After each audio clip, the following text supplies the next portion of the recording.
Springfield's Talk 1041 and a good Thursday morning to you all, streaming live, KSGF.com. And, of course, we are on YouTube. If you want to watch video of the show as well as listen to it, then you are more than welcome to do that. Just search out Springfield's Talk 1041. You'll find us there. It is Thursday. We've got Author of the Week, sponsored by ABC Books on North Glenstone. And I think Christy's here. Is Christy? Or did she say she wasn't going to be I here? thought she said she wasn't going to be here. Okay, I couldn't remember. It'll just be a surprise. To all of us. Indeed it will.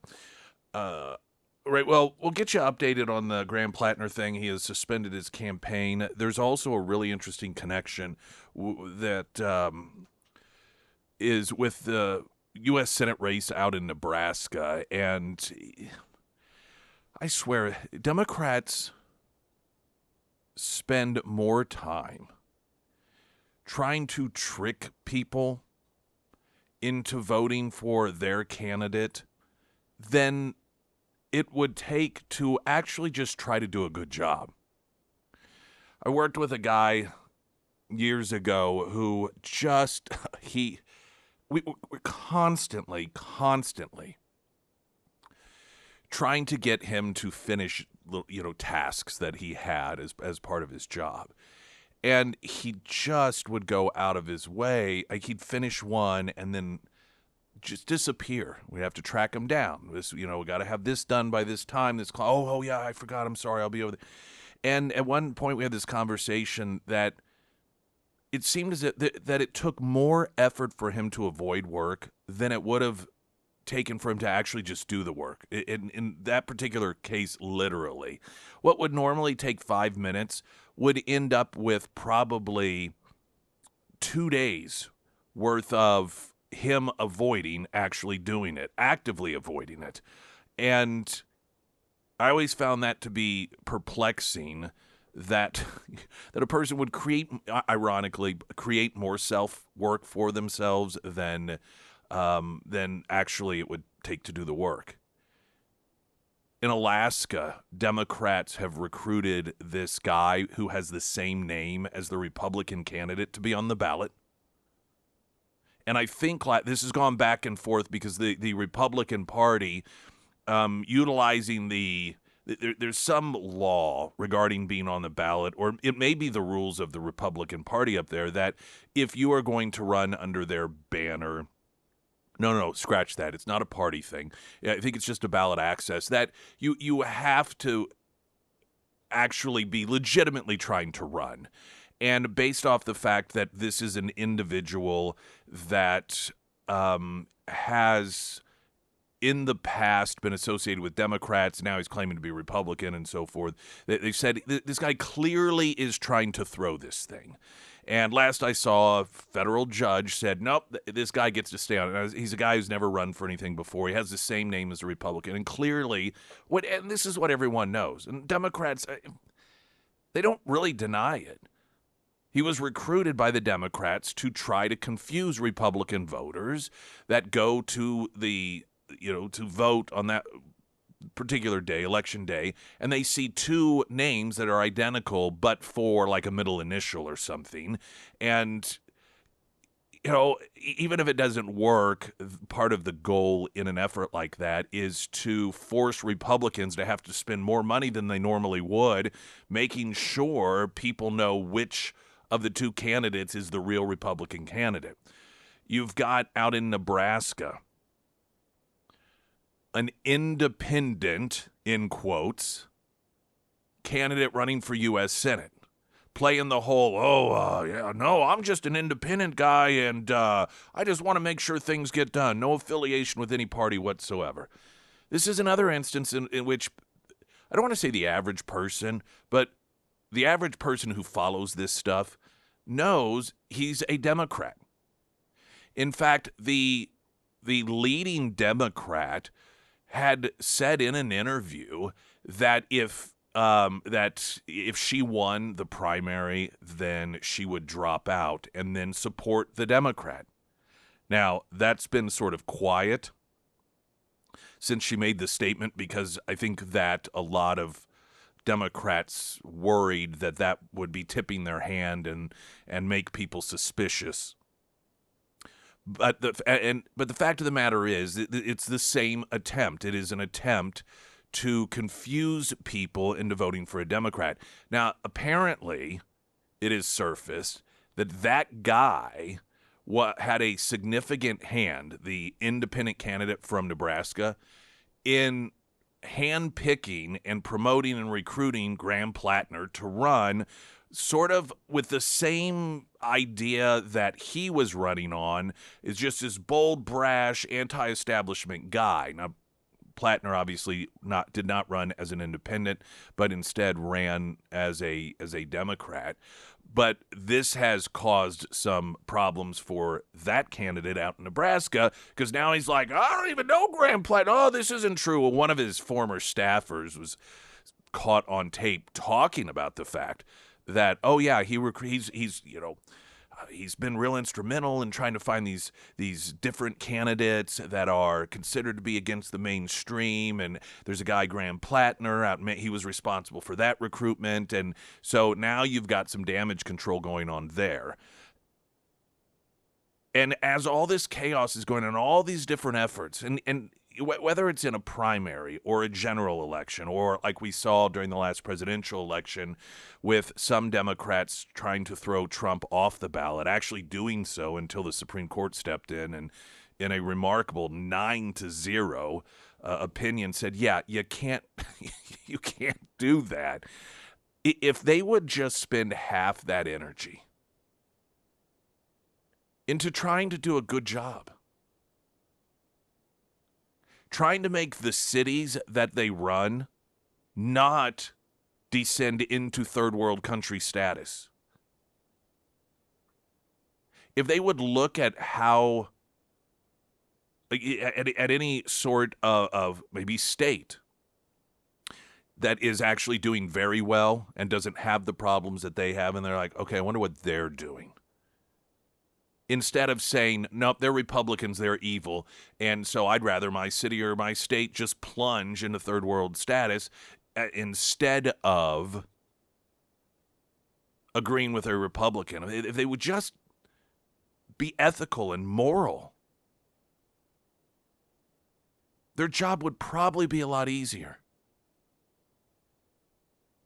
But they have gotten themselves into these positions where, primaries, they have to move the calendar around so that their preferred candidate gets chosen. That's what they did last time around in order to make sure that Joe Biden got elected. Or that he didn't at least face any serious competition. Every state that there was a primary, they worked to throw RFK Jr. off the ballot or throw Jill Stein off the ballot, and they were successful in many instances. They go to these great lengths and spend all of this time trying to trick people, trying to manipulate elections in order to secure the outcome they want. And it seems as if that's where the vast majority of their efforts go. We've got weather coming up here in just a moment. Right now, the latest news update.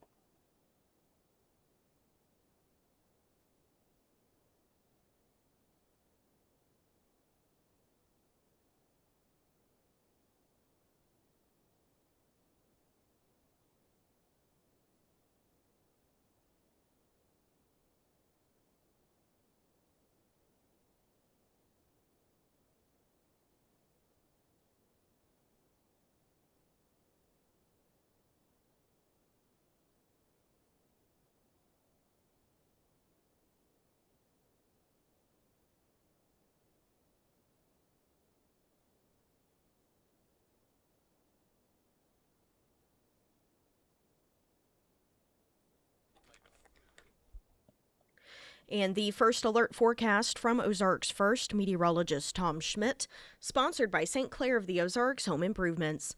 Today, we'll see a slight chance of showers and thunderstorms before 8 a.m., otherwise partly sunny with a high near 92, heat index values as high as 100. Tonight, a 40% chance of showers and thunderstorms, otherwise mostly cloudy with a low around 75. For your Friday, mostly sunny with a high near 91, and taking a look at Saturday, partly sunny with a high near 88.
Brookline Door Works.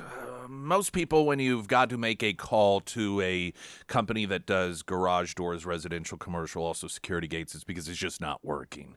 And one of the hassles oftentimes is the time frame. And I think this has gotten a bit better over time.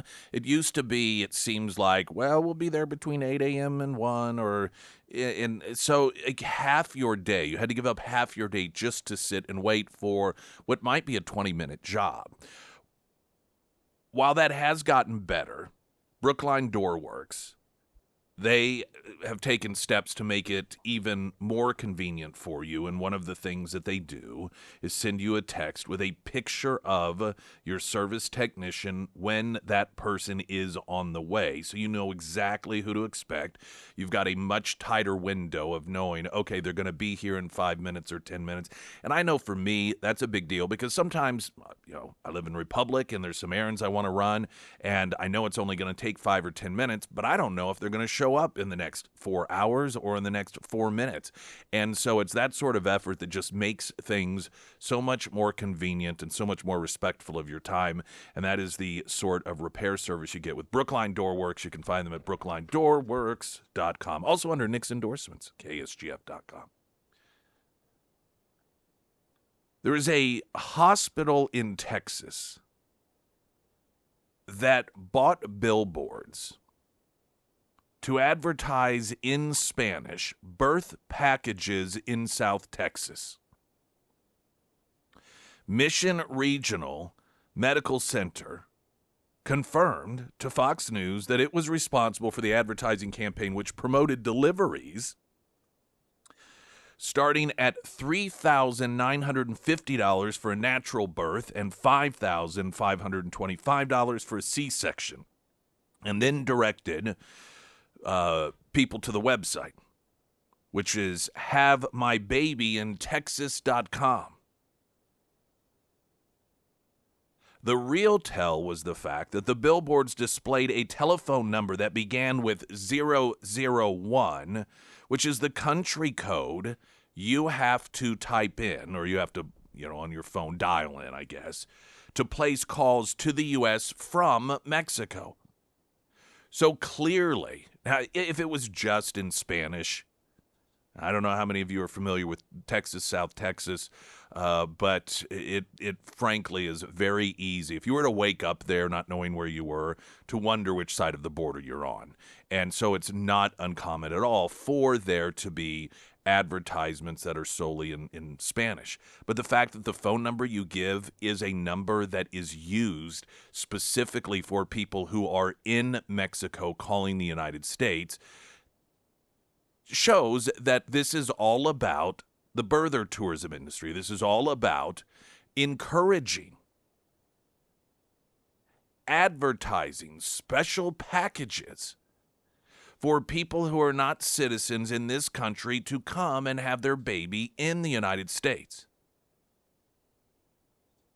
Now, it should be noted, this gets lost oftentimes in the conversation, particularly since the Supreme Court ruling that the 14th Amendment now includes just any random person in the world that drops a baby here, even if they leave right afterwards, that individual is a citizen of the United States.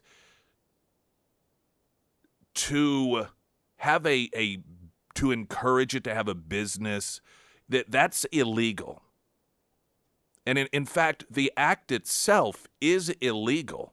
This is one of the appalling things about the ruling for the Supreme Court, which, of course, the 14th Amendment was, those who wrote the clauses were on record at the time. The original clauses of the 14th Amendment regarding who it did and did not apply to noted that this clearly is not something that is meant for foreigners. This clearly is not meant for individuals who just come here and are visiting and have a baby. The point of it was to right the wrong of slavery and individuals that were born here in the United States from slaves. It was to sort of make legal what was illegal. And the irony is now, because of their ruling, you can commit an illegal act in the United States, and that's coming here for the purpose of having a baby, and reap the rewards of it. It would be like saying it's against the law to rob a bank, but if you do it, you do get to keep the money. And so the point is, it is still illegal. And the Trump administration has said we're really going to crack down on it. So to have a hospital advertising this, aside from the by the way, this is part of the reason, a huge part of the reason, that law-abiding, hardworking citizens have such nightmarishly high medical bills, even with insurance. It is because of efforts like this. I pulled up, and of course you can find variations, but I went to worldpopulationreview.com. And among other things, they have a breakdown of the average cost of having a baby by state in 2026. And for an American law-abiding citizen in Texas, let's see here, it is for in-network standard birth $11,318. And this hospital was selling packages, a.k.a. citizenships, to people who aren't Americans for $3,950 for natural birth, 3,950, and then 5,525 for a C-section. When it comes to out of network, which I guess you would certainly argue that, well, it wouldn't. It would just be flat out without insurance. But out of network in Texas, if you have insurance, $27,516. So think of that for a moment. If you are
All right, I'm going to take a break and then pick up. I am aware that we were overridden by the National Weather Service, so I'm going to pick up where I was once that sounded. Now, I know I've explained this before, but there are certain warnings, tornado, obviously, and severe thunderstorms within a certain area that trigger an override, and it's the National Weather Service. We don't have any control over that, and so that's why that occurs, and we try to be as aware and mindful of it as possible. So we're going to go ahead and get a break, and then I'll pick up where it was that we got overridden there on this issue of a hospital. And the governor of Texas, he's ordered a probe after a hospital advertised birth packages to people in Mexico and declaring citizenship is not for sale. Well, unfortunately it is, just like drugs are. It may not be legal, but it is a huge industry in this country.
Last couple of days, we've talked about Mitch McConnell, which has naturally led into me reminding you the importance of making sure that you have end of life planning, Ozark's elder law, and of course they cover so many things. It really is potentially, the title is a bit misleading, and though it certainly is something that applies two people once we become elderly, but you turn 18 years old and suddenly no one has power of attorney over you, power of medical attorney over you, because you're no longer a child.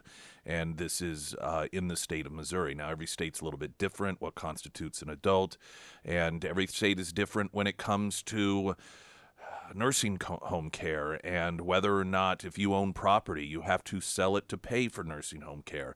Trust versus wills, which one do you need? It depends on the state. So even if you've done all this in the past, but you have recently moved to Missouri, maybe as a political refugee from Colorado or California, you need to visit with Ozarks Elder Law. And the great thing is, the consultation, they cover the cost of that.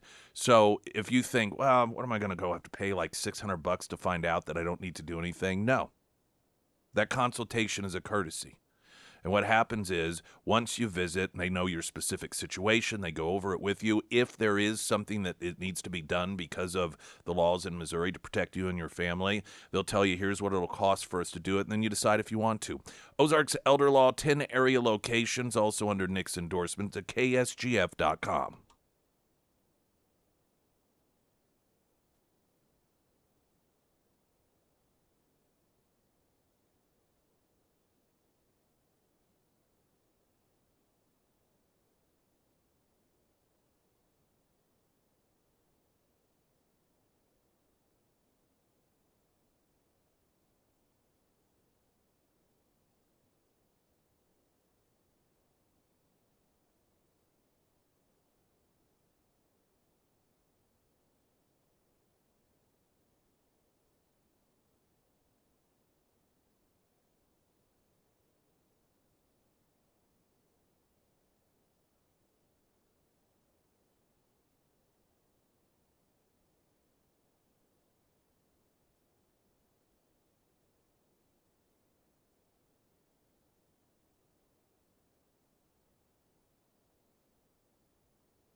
Springfield's Talk 1041, the first alert forecast from Ozarks First meteorologist Tom Schmidt, sponsored by J&S Automotive. Today we'll see a slight chance for showers and thunderstorms before 8 a.m., otherwise partly sunny with a high near 82 and heat index values as high as 100.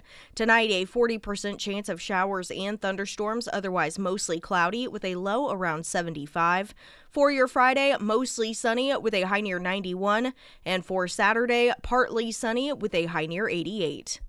There is also a severe thunderstorm warning for, southwestern Dallas County, southeastern Cedar County, Polk County, and northwestern Greene County, as well as eastern Dade County. So a number of you may see severe thunderstorms in some of those areas. Nothing tornadic is expected, from what I understand. Of course, the National Weather Service, should anything else pop up, will make sure to chime in and let you know. Now, we're talking about this revelation out of Texas of a hospital, the Mission Regional Medical Center, admitting that it was responsible for an advertising campaign promoting deliveries starting at $3,950 for people in Mexico. Now, they're not admitting that's what it's for. In fact, they've removed the billboards, and their statement is as follows regarding the whole situation. The marketing materials regarding maternity services are no longer in use due to any unintended misunderstandings.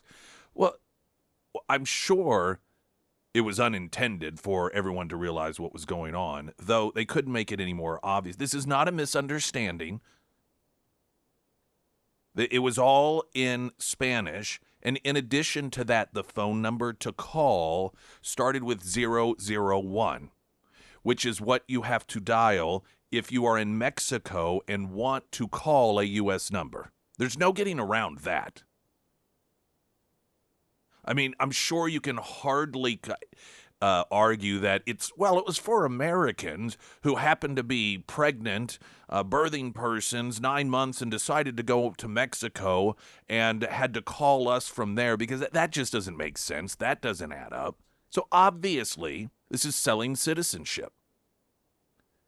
And we were comparing the numbers here, and this is part of you and I subsidize these decisions. Because while they were advertising for, these are uninsured people, we're talking about illegals, $3,950. In Texas, on average, if you have insurance in network, it's over $11,000 for childbirth. Out of network, $27,516. And that's for standard births. Texas Governor Abbott has ordered an investigation into the hospital after it did admit that it was advertising the birth packages in South Texas. Though, of course, publicly they're going to claim that's not what they were doing. You've got a couple of problems here, and listen, it is not a coincidence. So here's the thing. They claim that these services themselves have been offered since, or the quote campaign began in 2021. But they did not specify when the billboards were installed. Now, the billboards apparently have just been noticed. I suspect the billboards were installed after the Supreme Court made its ruling on the 14th Amendment saying, yeah, any random person from anywhere in the world births a child here, and that child is automatically an American citizen with all of the rights of American citizens. I suspect that billboard campaign started after that ruling. Now, it's natural to wonder, well, what will the investigation be over if that's legal? And this is the screwed up thing about it. It's not legal. And so the Supreme Court has, in their declaration, created a scenario in which people who aren't American citizens can benefit off their crime. It's like if you get caught embezzling from your company and it is illegal, you getting to keep the money. As usual, we have a multi-tiered hierarchy in this country. And consistently, those who are either criminals or in our country illegally, as individuals that aren't citizens, seem to get perks and benefits that the rest of us don't get, including benefiting from your crimes. One of the other problems here is that it's worth it. I can guarantee you, because the people who work at this particular hospital and knew, what they were doing and deliberately were encouraging these laws to be broken and then participating in the breaking of the law after encouraging it, they know it's illegal. They're not worried about being punished. In their minds, there is no way that at the very least, or at the most rather, there may be some fine against the hospital, but the people, the individuals making the decision, they're not going to suffer. They will not pay for encouraging and creating a scenario in which you are inviting someone to commit a crime, and they know that they're not going to.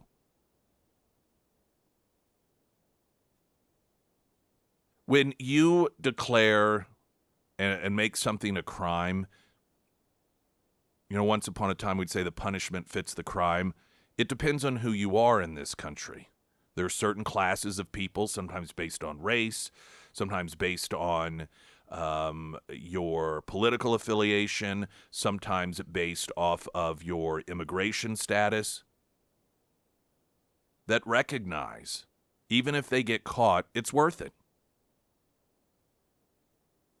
It's worth it to get what it is that they are looking to get. It's why in states like California, where they lessen the penalties for crime, lo and behold, the amount of that crime skyrockets.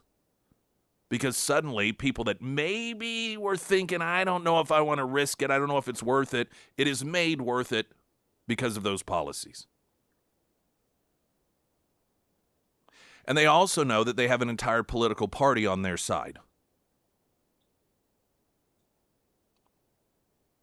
It would be great if the hammer really started coming down on these people and people started to go into prison for a very long time, and we made this a crime that the vast majority of the individuals committing the crime would look at the potential outcome and say, nope, not worth it. Maybe I'll just actually try to become a U.S. citizen the good old-fashioned way, legally. Springfield's Talk 104.1, I'm Nick Reed.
Sarah Myers. Thank you. The Pyramid Roofing Company, we currently have a pretty strong storm moving through the northern part of the listening area this morning.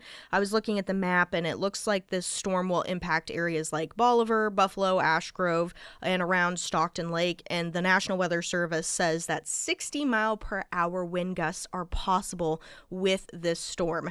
And it looks like we also just got a flash flood warning in for St. Clair County right now as we speak. So if you do experience any type of storm damage this morning to your roof or to your gutters, make sure to reach out to the Pyramid Roofing Company. They offer free roof inspections, emergency tarping services if you need them, and they are with you every step of the way through that insurance process, including during the adjuster meeting as well. So if you do experience any type of storm damage from this storm this morning, make sure that you reach out to Josh. You can find all of the contact information for the Pyramid Roofing Company under the Sarah's Endorsements tab at ksgf.com. The Trump administration revealed new figures that show a drastic 7,100% spike in Medicare claims for skin substitutes in just 6 years as the task force led by J.D. Vance continues to crack down on fraud across the country. The staggering increase in claims occurred between 2019 and 2025, surging from $200 million to $14.4 billion. This prompted the Anti-Fraud Task Force and the Centers for Medicare and Medicaid Services, known as CMS, to identify potentially fraudulent claims and deny 96% of claims made since March. The CMS, which is led by Administrator Dr. Oz, identified 4,200 suspicious claims for skin substitutes known as allografts, totaling $224 million in charges through May of this year. That's a lot of money, he noted during a press conference from Milwaukee, Wisconsin on Wednesday, and that bankrupts not just hospital systems and physician groups, but it causes major problems across the entire landscape. The agency also found alleged fraudulent claims for durable medical equipment, DMEs, which include wheelchairs, walkers, hospital beds, other essential equipment. The agency says the payments have been suspended to 102 suppliers and revoked billing privileges for an additional 725 suppliers. This isn't the first massive amount of fraud that has been revealed either by J.D. Vance or Dr. Oz. One of the larger ones was the massive spike in hospice care out in California. And what you're seeing are these very clear and obvious usages of the system in order to get as much money as possible.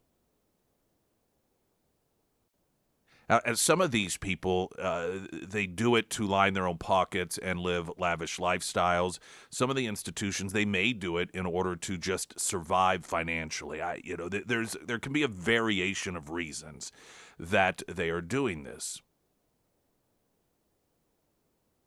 Now, this is part of the problem of having government involved. When it comes to medicine, this is one of the reasons. Every step of the way government gets involved, it causes the cost of medicine and medical care to skyrocket. Prior to the implementation of Medicaid, Medicare, the guarantee that government, don't worry, we'll pay for this stuff, the rate of inflation for medical care was consistent with the standard rate of inflation for everything else. Once government got heavily involved, it began skyrocketing.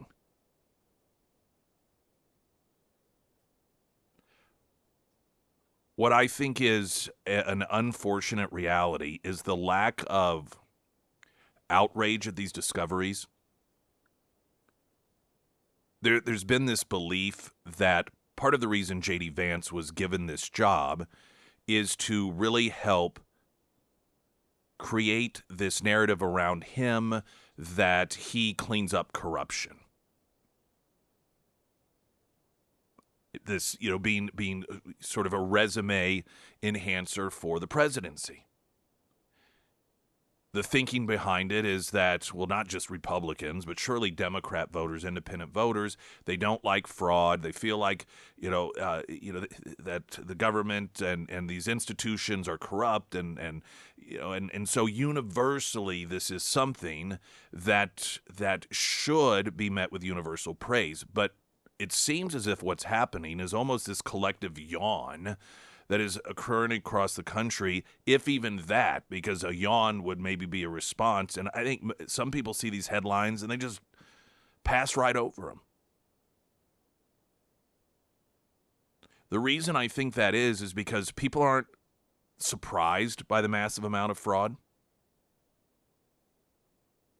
These announcements that are made that should be shocking the American people, should be demanding that not just the people doing it go to prison, but that elected officials that have been responsible in allowing it to happen, that they should be held responsible in some capacity, that instead the American people have become so accustomed to the idea that, particularly when it comes to our tax dollars being blown and wasted, that this just really isn't having the emotional impact it should have on us. The second reason is the belief to the average American that the fraud is so insurmountably massive that these are drops in the bucket, and ultimately it's probably not going to make much of a difference, because where's the outrage from elected officials on this stuff? I mean, yeah, you'll get some Republicans, but you have an entire political party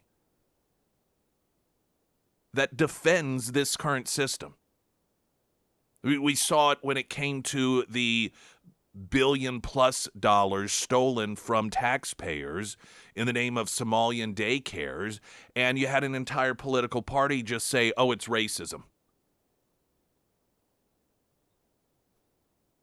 And that creates this environment in which people don't get too excited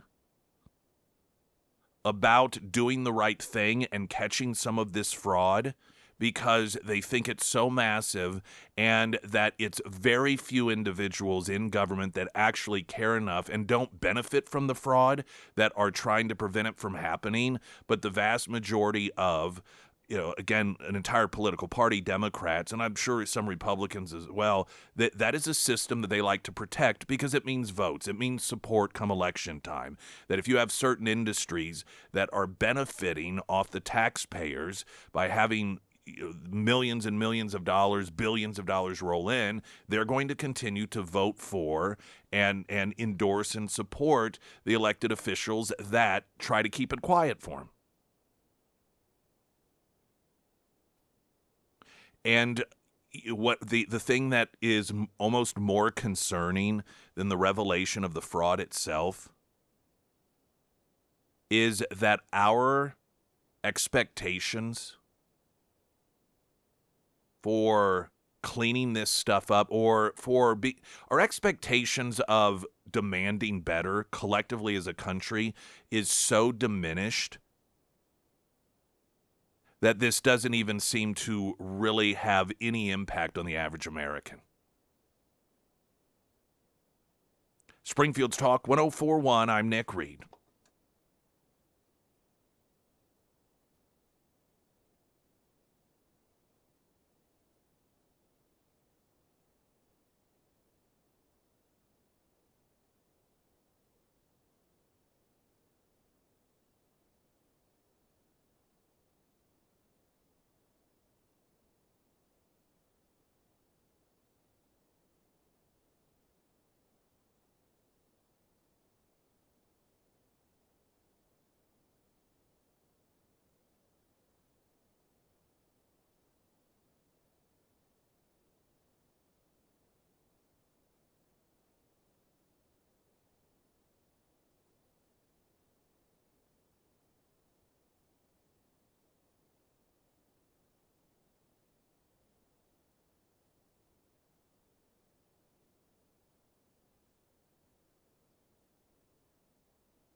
Emily Johnson, House Theory Realty, your home buying needs, your home selling needs. I was texting back and forth with Emily, and she noted that, like right now, when a house goes on the market, I think it's like 38 days before you kind of get the contract rolling or becomes under contract. And she had recently managed to get one taken care of in 5 days. And she said it was an excellent example of the people looking to sell their home relying on her expertise in terms of what things do you need to do to prepare the house to sell faster than it otherwise would. And what we try to do is oftentimes based off of our own knowledge, what we like, what we think is fashionable, what we think needs to be updated, is to do these things and then contact a realtor. And then sometimes not even listen to that realtor. When they're like, hey, you probably need to do some fresh paint over here. Oh, we just painted that last year. We'll be fine. It's one of the many benefits and offerings of Emily Johnson is that advice, is that knowledge. And that's what helps take a home that's, instead of being on the market for 38 days, 5 days. All of your home buying, home selling needs, Emily Johnson, House Theory Realty. Sophie Cunningham, who is a player in the WNBA, she plays for Indiana Fever, and she is the result of one of the more prolific memes that have been going around, and it is because of a game a couple of weeks ago in which she started to point at another player, and the other player said, "Don't you point your finger at me." And so without saying a word, she spent like 22 seconds pointing her finger at the other player while the other player went apoplectic. And she did it in a very steely manner, if you will, and it just became this iconic meme, and it's been used over and over and over again to promote, products, to, businesses have used it, and it's just all over the place. It's one of those that has universally been used, and of course the White House has also used it. Sophie Cunningham was asked what she felt about that. What do you feel about the White House doing this? This is the litmus test. This is the loyalty test that culturally the left has set up in this country. Any opportunity they have to demand you publicly declare your allegiance to the forces against MAGA, the forces that are against the Trump administration, the left takes that opportunity. And make no mistake, that's what every time it is a late night talk show, every time anyone who is not a political person is asked to weigh in on something Trump did or said, it's essentially going back to the McCarthy era, but the left has created it in our cultural environment across this country to anyone and everyone. Not just people involved in politics. Have you ever been a communist? Have you ever been, it's like, here is your opportunity to declare to the world that Donald Trump is evil and Hitler. That's what they're doing. It is a loyalty oath. It is a loyalty test. Now, for Cunningham's part, she said the following, quote, "I think everyone around the world is posting it. Every company's done it, so I don't really think twice about it. They're just another group posting about it."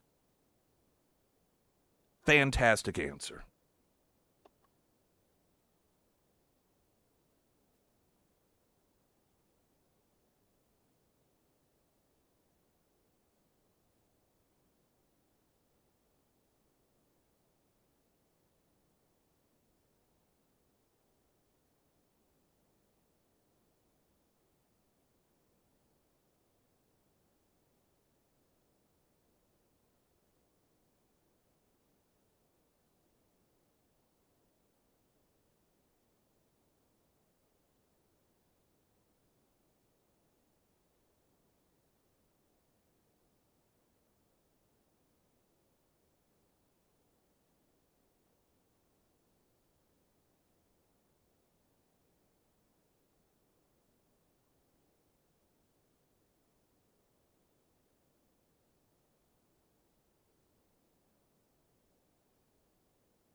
Springfield's Talk 104.1. Hello, everyone. My name is Nick Reed. Welcome to hour number 2. So Graham Plattner announced in this rambling 11, 12-minute long statement in which it's clear he believes in all of this. He is the victim, that he is suspending his campaign activities. And, of course, it's everyone else's fault. He didn't do anything wrong. It's somewhat interesting because he blames the same entities that Democrats always blame, yet they are the ones that have really pushed to have him taken out. He called out large, corporate media, large forces, corporate media, political establishment. I mean, it's the same boogeymen that the Democrats always use. One of the most hilarious components to this is that the Democrat Party is calling him out for trying to interfere in the election. Apparently, and this hasn't really been denied, that at one point Graham Plattner had said, well, he would drop out, but only if he got to pick or approve of whomever replaced him. There was a posting made by, let's see, Jenny. Oh, no, wait, that's the girl that he said to have raped. One of them, anyway. Anyway, some gal that is part of the main Democrat Party made a social media posting regarding Graham Plattner wanting to have a hand in declaring who would replace him on the ballot. Hi, everyone. I wanted to provide you all an update on the U.S. Senate race here in Maine. As you know, the Maine Democratic Party has been working around the clock to develop a process to replace our U.S. Senate nominee that is open, inclusive, transparent, and fair. The integrity of this process is just as important as the outcome, and we are committed to ensuring that Democrats across our state can have confidence in both. Unfortunately, Graham Plattner's team has repeatedly reached out to us in an attempt to put their thumb on the scale of what this process looks like. We have repeatedly reiterated to Graham Plattner's team that they have no role in determining our next Democratic nominee for the U.S. Senate, nor in determining what this process looks like. We have also reiterated that Graham Plattner must drop out of this race so that Democrats in Maine can focus on defeating Susan Collins this November. We look forward to making this process public as soon as Graham Plattner formally withdraws from this race. Now, this is what would commonly be referred to as the pot calling the kettle black. The lack of either self-awareness or integrity here is off the scales. Graham Plattner is not dropping out because of the accusations. He's dropping out because the Democrat establishment folks decided that they no longer wanted him, the person who won by like 70% of the vote, to be the choice that the voters have. And so the ultimate kill shot was to have all of his money cut off so that he just couldn't campaign, couldn't pay staffers, your high-level staffers, the ones that make decisions about where people are going to go, what sort of canvassing you're going to do. Those are individuals that generally receive a paycheck, and your lower level, the people that wait for instruction, oftentimes are volunteers. But all of that stuff would go away. He'd have nothing. No ads, no campaign literature, no money to pay to stay at hotel rooms or to eat at restaurants when you are out there on the campaign trail. That is why he has dropped out. And so you have the Democrat Party that once again has decided the candidate they pushed in all likelihood would not win the election, so they cut off money, same thing that happened with Joe Biden, so that he would have no other choice. And then they have the audacity to accuse him of trying to, quote, tip the scales and have a hand in who replaces him? All masquerading it as the fact that that just runs counter to transparency, and that's not how things are done here. What an absolute joke. Listen, I'm not saying that this isn't about whether he should or shouldn't have dropped out, but this entire positioning of a party that has once again overthrown an election from their own voters, a guy that this wasn't a 51, he got 74, 75% of the vote in the primary. And then when he is like, well, I'd kind of like to have a say in things, they're like, who do you think you are? You have no say in this. Well, first off, he kind of does as a voter. I mean, he may just be one vote, and his supporters, they kind of do have a say, or at least they should. But see, that's not the way that the Democrat Party works. Elections are theatrics for Democrats. They are for show. And as long as they turn out the way that they want, they chant about the benefits of democracy. But the moment that things don't turn out the way that they like to, then it is something that needs to be undone, needs to be overthrown. You have to destroy democracy to save democracy. Now, there's one individual that there have been a few different names that have popped up. The Bernie Sanders PAC has endorsed the former state Senate leader in Maine. Immediately, though, it was revealed that he's been accused of assaulting a woman by numerous people, throwing a bottle at her because he was mad. And this was during a conference. This was another, I believe, elected official, a woman. So another woman abuser that Democrats throw their weight behind. And according to reports, that was not an isolated incident. And this was well known. There's another, but now publicly, there is a new candidate that has announced that he's going to be running, and in fact he's filed, I guess, so that he can be on the ballot. So the latest on that. But then there are some other real questions here that need to be asked, including, and this is just how depraved I think and how low the standards have become dealing with Democrats. No one seems to even have had the thought cross their mind, is there going to be a criminal investigation? He's been accused of rape. Breaking and entering and rape. And it's almost as if we become so accustomed to Democrats getting away with this sort of thing that this isn't a thought for people. There's just this assumption, oh, he won't even be investigated. What's happened to the Swalwell investigation?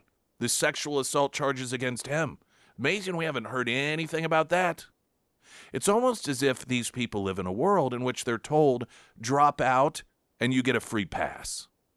It's almost like a free rape card for Democrats.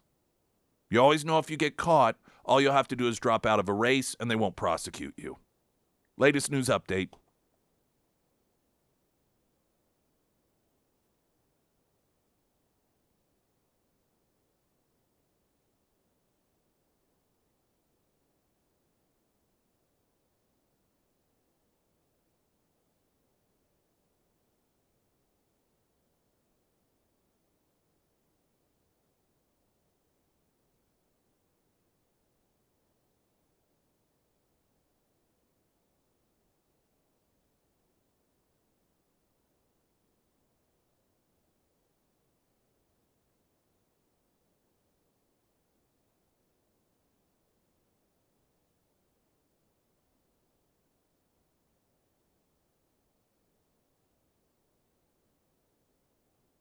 And the first alert forecast from Ozarks First meteorologist Tom Schmidt, sponsored by St. Clair of the Ozarks Home Improvements. Today we'll see a slight chance of showers and thunderstorms before 8 a.m., otherwise partly sunny with a high near 92 and heat index values as high as 100. Tonight, a 40% chance of showers and thunderstorms, otherwise mostly cloudy with a low around 75. For your Friday, mostly sunny with a high near 91. And taking a look at Saturday, partly sunny skies with a high near 88.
All right, so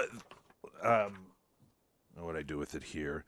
There are a couple of officially, I guess you'd say, declared names that are vying to replace Plattner. Now, you may be asked, well, how does that choice get made? Well, I can tell you how it doesn't get made. Democrat voters.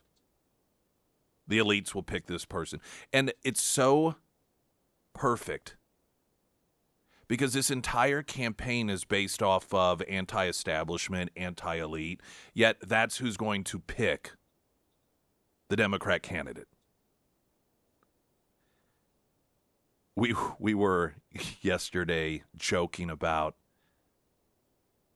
what sort of individual the Democrats would pick because they seem insistent on trying to find what they think defines somebody who's masculine, and the gruff sort of oyster farmer, and then one of the other options was a lumberjack that they were throwing around in terms of a name.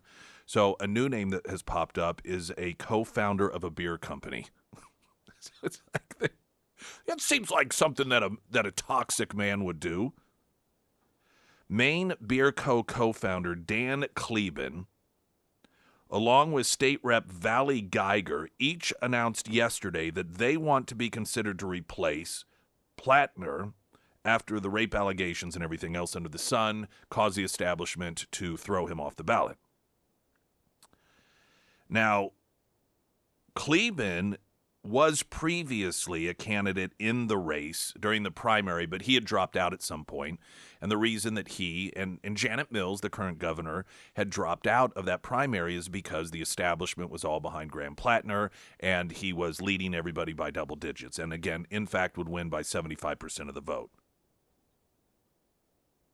This other person who announced, Geiger, is considered a Plattner loyalist, and she claims that Graham Plattner had called her on Monday to tell her that he was going to put her name forth. Now, when you think of like the awful, the affluent, what does that stand for? Affluent female white liberal. And in your mind, whenever you see some protest with like 8 old people, 7 of them women, one of them's beating a drum while they're chanting some 60s style sounding protest song in support of illegal criminals, this is what that woman looks like. So she is in that category of the absolute worst of the worst, a liberal white woman. One of the questions that people need to start asking, why is there no talk about a criminal investigation into Graham Plattner? He's been accused of rape, breaking and entering and rape. Last I understood, that was kind of a crime. What has unfortunately occurred is the Democrat Party has created such low expectations, and the two-tiered justice system has become so just understood and expected. I think even Republicans, it doesn't even cross their mind that he may be in legal trouble. And you may be one of the, like, gosh, I never even thought of that. I just thought of it as a political scandal. Of course, who knows? It may just be her word. There may be no evidence. But that's why you have an investigation. When someone claims that their home was broken into and they were violently raped, the police don't say, you know what, they do an investigation. They interview, they talk with you. Then if there's any other potential witnesses or individuals that you told this, or diary entries from the day before or after, and that's when the investigation occurs. Best I can tell, I've heard nothing about an investigation. Much like Swalwell, the Democrat that the establishment forced off the ballot because he was detrimental to the Democrat Party's quest for continued power in the gubernatorial race in California. So they, did the same thing, interfered in the election. And you had these sexual assault allegations against him. And I believe one of them was straight up rape. What is this? If you're a Democrat and you are an elected official and you are, you get accused of rape, and all you have to do is drop out of office? I mean, if that's the case, every serial rapist out there, I guess all you have to do is run and get elected as a Democrat, and then if you ever get caught, you don't have to worry about a prosecution or an investigation even occurring. And when it comes to Swalwell and it comes to Plattner, perhaps there is some behind-the-scenes investigation going on. Highly doubt it. In fact, I think there's a very good argument to be made. The reason they dropped out was a quid pro quo. Though it wouldn't have been presented that way, but noted that, we'd really, you've been accused of stuff, and right now, there's not really a lot of evidence. It's a he said, she said, but if you continue in this race, the public pressure is going to demand that we investigate this further. We'll have no choice in the matter. Oh, are you telling me if I drop out, you won't come after me? No. We're not saying that. We're just saying right now, there really isn't anything in terms of evidence that we're aware of that we have turned up that suggest that criminal charges could be coming. But what we're saying is that if you don't drop out, this clearly isn't going to get out of the news, and they're going to start asking us if we're investigating, and we're going to have to give them an answer. So we're not saying that we'll come after you if you don't drop out. Well, it's just reality. Got to understand.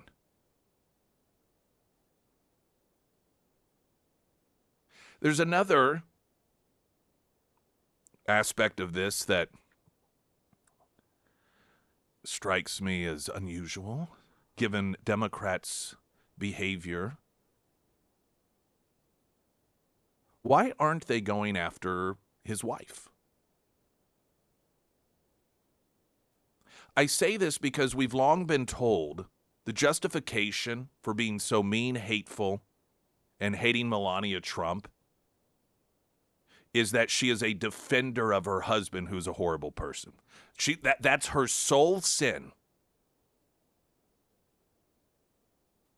And when she goes out, part of her platform has been anti-bullying. She gets ripped for it as a hypocrite and a horrible person because her husband's a bully. And what sort of trashy person can go out there as first lady and try and essentially cover up for his misdeeds by trying to create this environment of anti-bullying as part of the White House narrative? I mean, she has constantly, never once has there been any accusation against anything that she's actually done that deserves the scorn, that deserves the ridicule, other than the fact that she has been married to him, she continues to stay married to him, and she doesn't go out and bash him publicly. And this is what they say openly.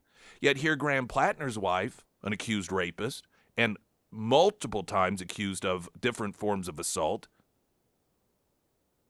I mean, she's been out there, done campaign ads going on and on after the accusations came out.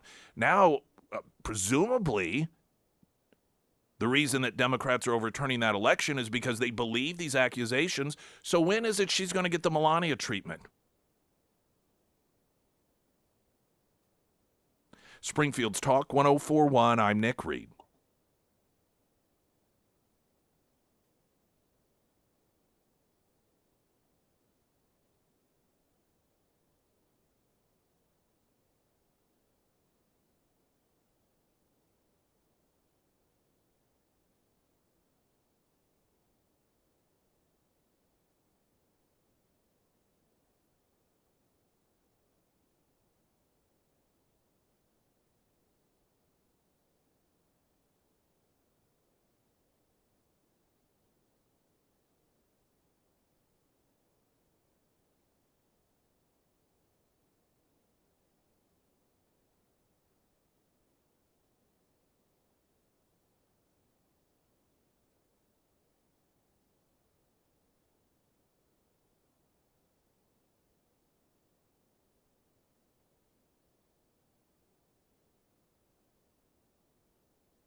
Pyramid Roofing Company text line, someone had asked the question, what about Matt Gaetz? What happened to that? You know, why wasn't he investigated? Will there be one? He was accused of trafficking a minor. I think it's very telling. This isn't on the person who texted it. Legitimate question. It's very telling that most people don't know that. There was an investigation. And they found that not only was there not any actual evidence that he had committed the crimes that he was accused of, but the person who was behind the accusing had attempted to blackmail him and had essentially tipped his hand and made it very clear that the whole thing was just an attempt to sabotage Matt Gaetz. Now that doesn't mean that he hasn't done other. I have no idea. I just know what the investigation would eventually find, and so there was one. But I think it's interesting that's not. It's almost like people that, or you think how many Americans think that Trump was convicted of rape against E. Jean Carroll, and you had George Stephanopoulos falsely claiming that on ABC News numerous times.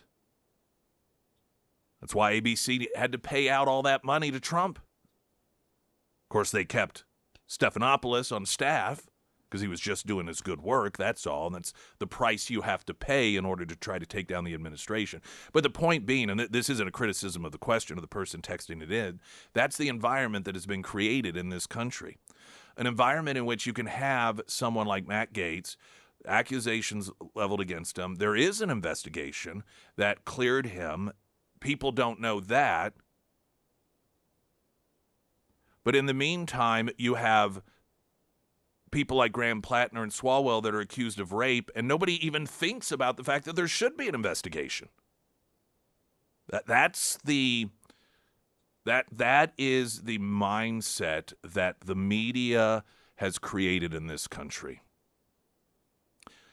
We're going to get a traffic update, continue on. I'm Nick Reed.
Springfield's Talk 1041, the first alert forecast from Ozark's first meteorologist Tom Schmidt, sponsored by J&S Automotive. Today we'll see a chance for showers and thunderstorms throughout the afternoon and then partly sunny with a high near 92, heat index values as high as 100. Tonight a 40% chance of showers and thunderstorms, otherwise mostly cloudy with a low around 75.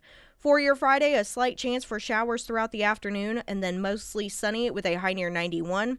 And for Saturday, partly sunny with a high near 88. I always hate to give some background when I don't have all the details right in front of me because, I don't know, I would find it frustrating to be on the listener end of it. But that being said, I did want to mention, because there was a question about, well, why wasn't Matt Gaetz investigated? He was accused of human trafficking. There was a 17-month investigation by the Justice Department of him, and they cleared him. And it was the Biden administration. It was Merrick Garland's Department of Justice. Now, some may wonder why they cleared him, and this is the part that I don't remember all the details, but at the time when that clearing occurred, obviously, I was very interested in, okay, why would the Biden administration clear him? And when you read through the investigation, it was largely because, what seemed obvious to me, that the individual that was responsible ultimately and the source of the accusations, I think he had even gone to prison. It was just so clear. The evidence showed that this guy that launched the initial investigations that involved like human trafficking, taking a minor over state lines, that he was making it up, and he essentially acknowledged it in some of the evidence they found. That I felt that the Department of Justice under the Biden administration felt it would be too obvious that they were going after political opposition because of the evidence that was against the accuser. And when I say accuser, it was some guy that lobbed the accusations. Now back to Plattner. This is somewhat of an interesting side note. The same couple that helped recruit Graham Plattner to run for Senate in Maine also recruited Dan Osborne, an independent candidate for Senate from Nebraska, who is widely backed by the state Democrats, but is running as a totally independent individual. This is significant because generally people that are more of the, more Republican in values tend to like independent candidates, whereas Democrats are more obedient and tend to go for the whatever the party says. Hence Kamala Harris, hence whomever replaces Plattner. They just go along as the obedient little soldiers that they are. And so if you throw an independent candidate in there, the belief is that under most circumstances, that's going to draw votes away from the Republican. And apparently, and there's an article in Town Hall about this, Daily Caller about this, that the couple that was heavily involved in recruiting Plattner is also involved with Osborne, and much of what is causing some concern for the Osborne campaign out in Nebraska is there's a video circulating in which one of his campaign people is talking to someone about how Osborne has been instrumental in helping recruit people that are lefties to run as if they're not. And, kind of trying to get that persona of the blue-collar worker and the masculine guy in order to trick people into voting for a lefty. And, in fact, says to this other person, this is the Osborne campaign volunteer, that he was the one that found Graham Plattner. As you can imagine, he probably does not want to be labeled as responsible for picking Graham Plattner to be the guy that everyone gets behind in that Senate race. And so Osborne is like, oh, no, not true. Quote, the woman in the video is a former staffer for our campaign. What she said is false. She was not speaking on behalf of me or our campaign. I've never recruited or supported Graham Plattner, full stop. I can't stand it when that full stop stuff gets thrown around. I just find it so annoying. It's very righteous. He went on to say our politics have nothing in common. Clearly, you see where he's concerned here. His whole pitch, it's not the scandal component he's worried about. It's the socialism, communism component, because the entire key to his campaign, and he's a Bernie Sanders guy, is tricking people in Nebraska into believing that he's an independent candidate. Now, his existence in the race isn't necessarily to actually win, but it's to draw votes away from the Republican candidate. Although at one point, the Democrat said that she would drop out and throw her support behind him, but she's still on the ballot and her campaign hasn't shown. It's still, their campaign website's still up and running. And so I suspect that was just an unintentional error that also sort of tipped off the people of Nebraska. Well, wait a minute. Why would you do that if this guy's not a lefty? It's Graham Plattner's position in politics that Osborne in Nebraska is concerned about, because his whole shtick is supposed to draw people away from the Republican candidate that are just kind of tired of the establishment and they want someone that they feel shares their values but isn't part of the system, hence the independent label. But if he saw in Graham Plattner someone who shared his values to the point he wanted that guy to be in the Senate with him out of Maine, suddenly that, well, why would you want a guy who claims to be a communist in the U.S. Senate if you are an independent? So Osborne, in his statement, made the point, our politics have nothing in common. And clearly neither do our values. I haven't spent 5 minutes thinking about the Maine Senate race, and neither have most Nebraskans, but I do know that Graham Plattner should not be a U.S. Senator.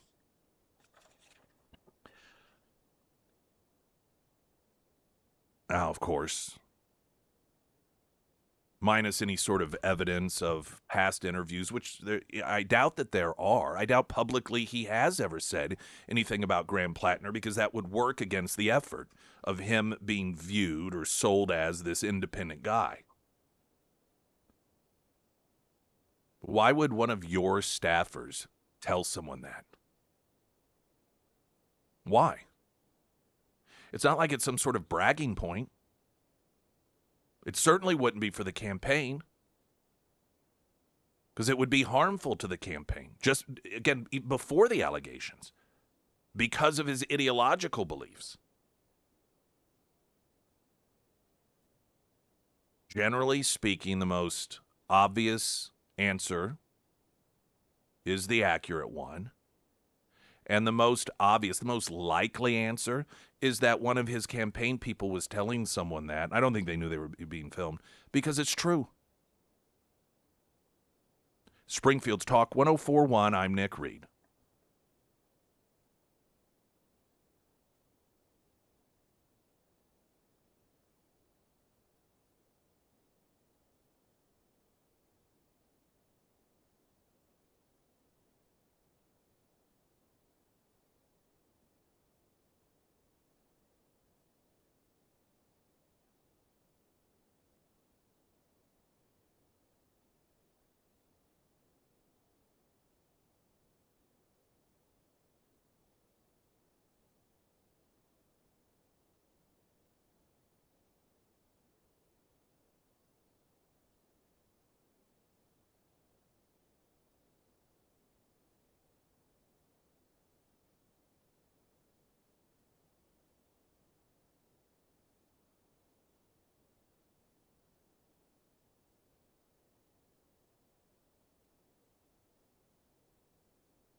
If you were to ask me, and I've had people that are friends, family, ask about home loans and where to get them.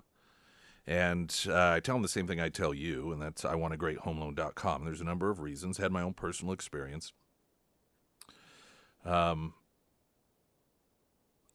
share their values. One of the things that they revealed a few months ago, it was either Alex or Anthony, is that the company they'd been working for, or with rather, I should say, in terms of their industry, was one that they realized over time didn't share their values. And some of that was feedback that came from some of you as well.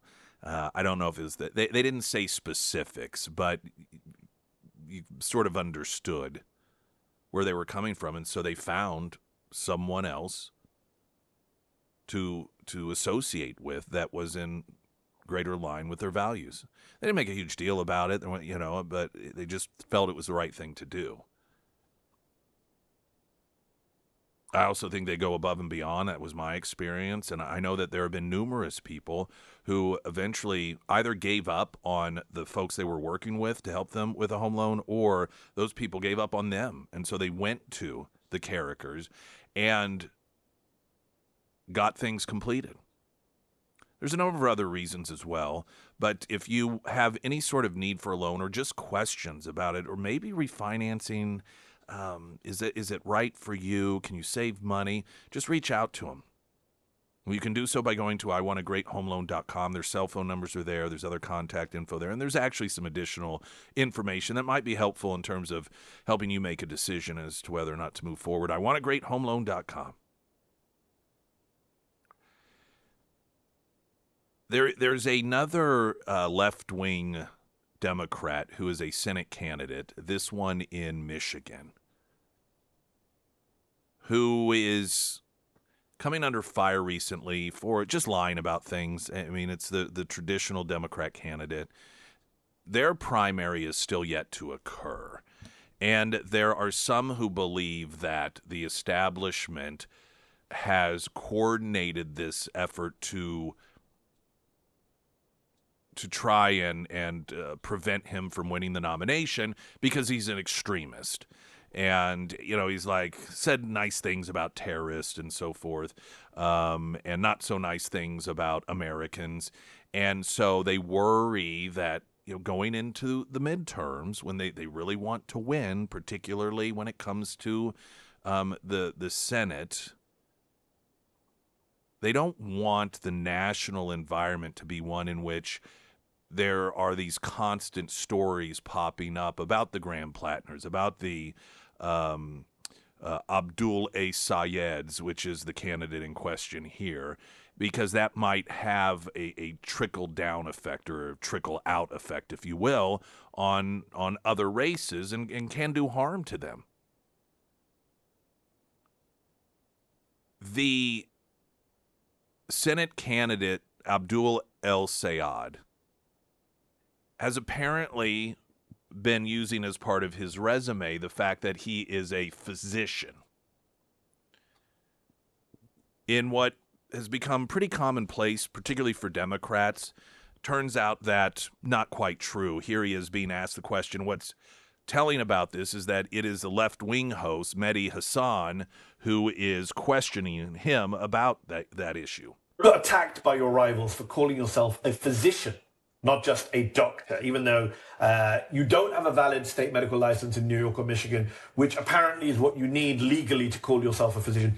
Do you wish you'd just stuck to calling yourself a doctor, which you are, to avoid all of this controversy and attacks on your physician status? At the end of the day, it's not about whether or not I'm a physician or a doctor. The question is, can you see a doctor? It's not about my education. It's about whether or not your kid gets a good education. So I'm just not spending that's a good time. line, but people would say it's also about, did you tell the truth? Well, I would say that I was the health director for the city of Detroit. And I've done more to provide more people health care or eliminate their medical debt than most doctors have done in their practice career. This is, again, a marker on how low the standards have become for the Democrats, that you don't even have to deny lying any longer. Well, here's what I'd rather say. When confronted with lying, well, that's not what this is about. Oh, I mean, it doesn't matter. Who I am doesn't make any difference whatsoever. Whether I'm a rapist, a Nazi, lie about my resume, what matters is, frankly, it's a very clever approach. It would not have been a clever approach 20, 30 years ago. But given the lowered standards and expectations today, it is an easy out for Democrats. Now, Republicans, different story. But for Democrats, you can get caught lying. You can get caught doing all sorts of horrific things as long as you confidently do some sort of sleight of hand, then you're allowed to slip away from it. And Democrat voters, they feel good, like, oh, wow, he really answered that well. And there was no follow-up. Now, credit is deserved to the left-wing interviewer there from noting, well, it kind of is about your honesty a bit.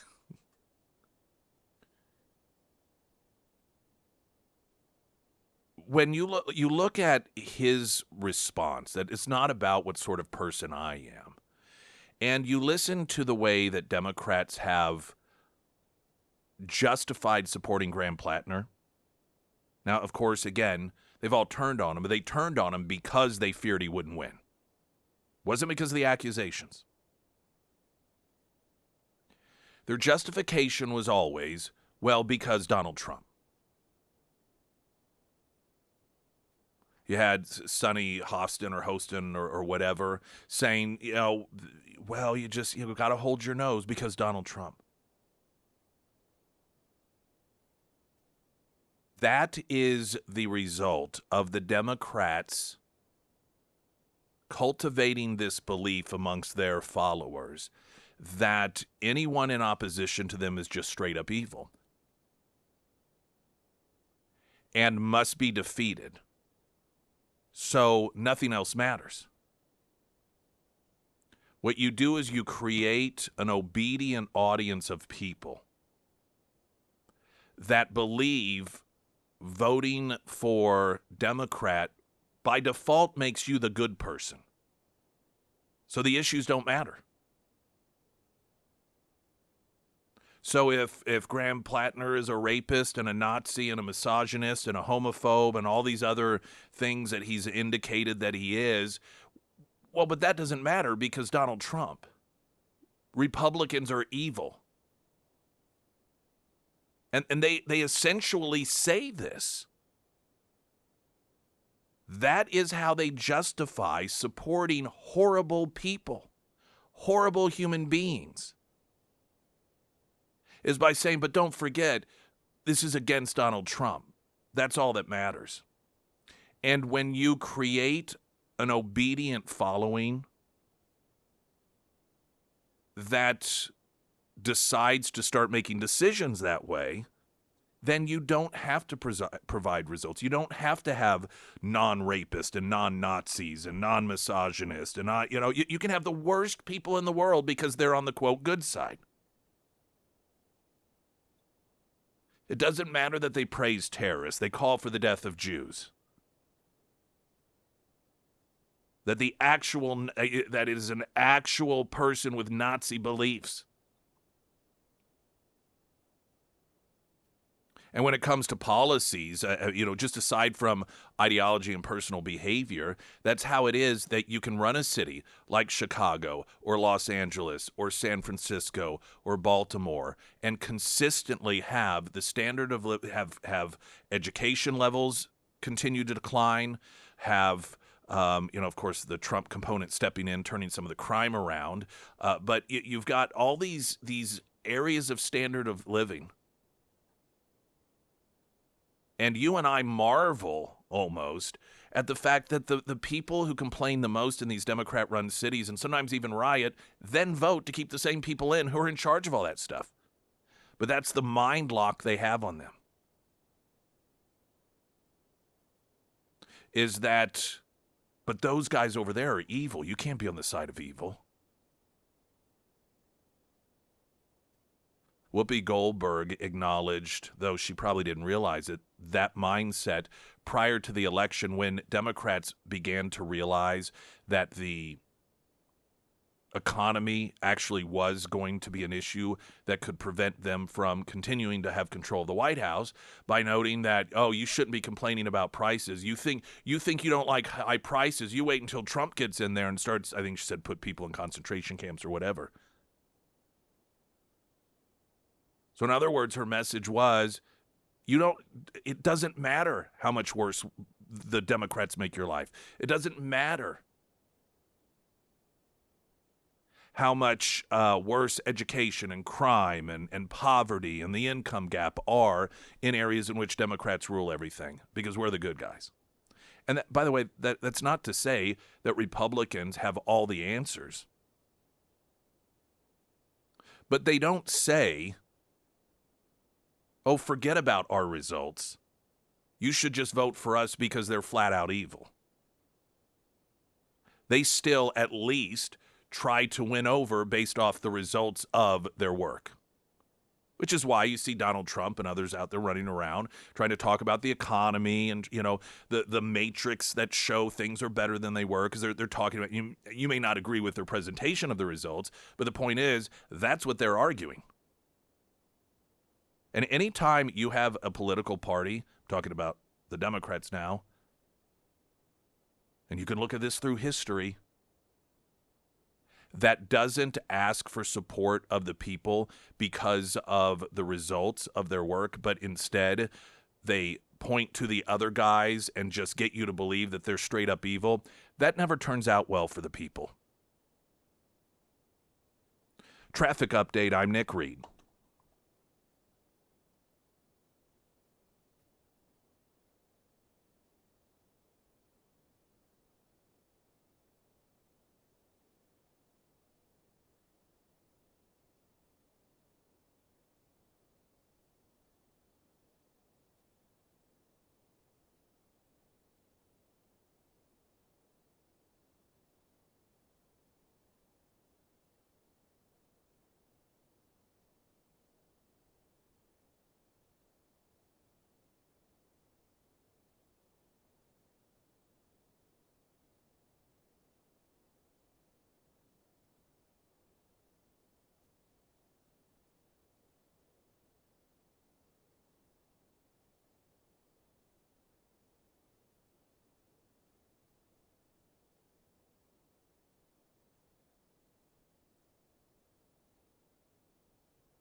Springfield's Talk 1041, and good day, everyone. Hope you're doing well. My name is Nick Reed. Hour number 3. If you missed any of the show, then we've got the podcast section, ksgf.com, the KSGF app, Spotify, iTunes. We've got Author of the Week coming up, sponsored by ABC Books on North Glenstone. That'll be in just a few moments. I thought it was kind of, I don't think it was meant to be humorous, but it was a humorous story surrounding Mitch McConnell, and of course he's been gone. Went to the hospital. Then there was the leaking of a 911 call in which he was found unresponsive at home, and they had to do CPR on him, and then no one hears anything. His staff not answering questions. So after a period of time, people began speculating as to what's going on. Then you had Laura Luna as well as one other journalist saying that their sources from inside the White House, or at least one of them, noted that the sources from the White House said that he's brain dead. Not long after that, you suddenly had numerous elected officials claiming that, they had spoken to him on the phone, and we talked about all sorts, like 20 minutes, 30 minutes. We talked about international relations and painting a picture of somebody that was up and fine and having conversations and so forth. Now, I noted that you can truthfully say, we had a 20-minute conversation, talked about all these things, while the person on the other end isn't really saying anything or mumbling incoherently. I've had those conversations, I relayed a story of a friend of mine who was dying, and I talked to him for like 20 minutes over the phone, but he really wasn't doing much talking. I couldn't understand him. Given this new presentation by a number of people, Thune being one of them, Scott Jennings and others. Scott Jennings used to work for him and campaigned for him, and Scott Jennings is from Kentucky. And then there were some others that described Mitch McConnell as aware and engaging, and so the Daily Caller reached out to Mitch McConnell's staff and hey, can we talk to him? That's a kind of a novel idea. I mean, it's not out of line. If he's up and able to talk to people, I say up, if he's awake and able to have coherent, in-depth conversations about in-depth issues that require a level of intellect with numerous people, then, okay, can we talk to him? The response from his staff was, quote, Senator McConnell appreciates the outpouring of support he's receiving while he continues his recovery at the hospital. The senator continues to improve, is working closely with the staff on Kentucky and Senate matters while the Senate is out of session. Quote, we'll keep your interview request on hand with the many others. Appreciate your interest.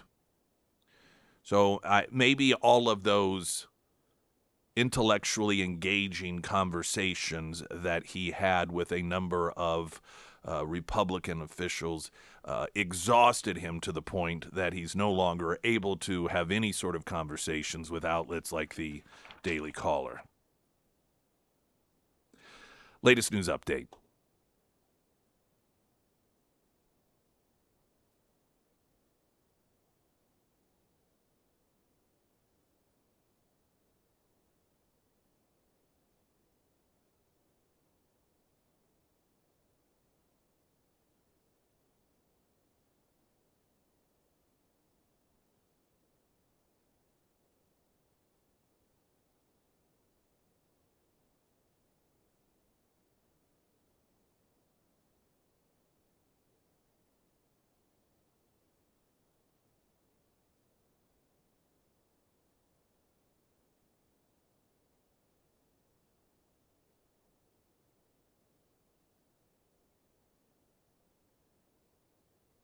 And the first alert forecast from Ozarks First meteorologist Tom Schmidt, sponsored by St. Clair of the Ozarks Home Improvements.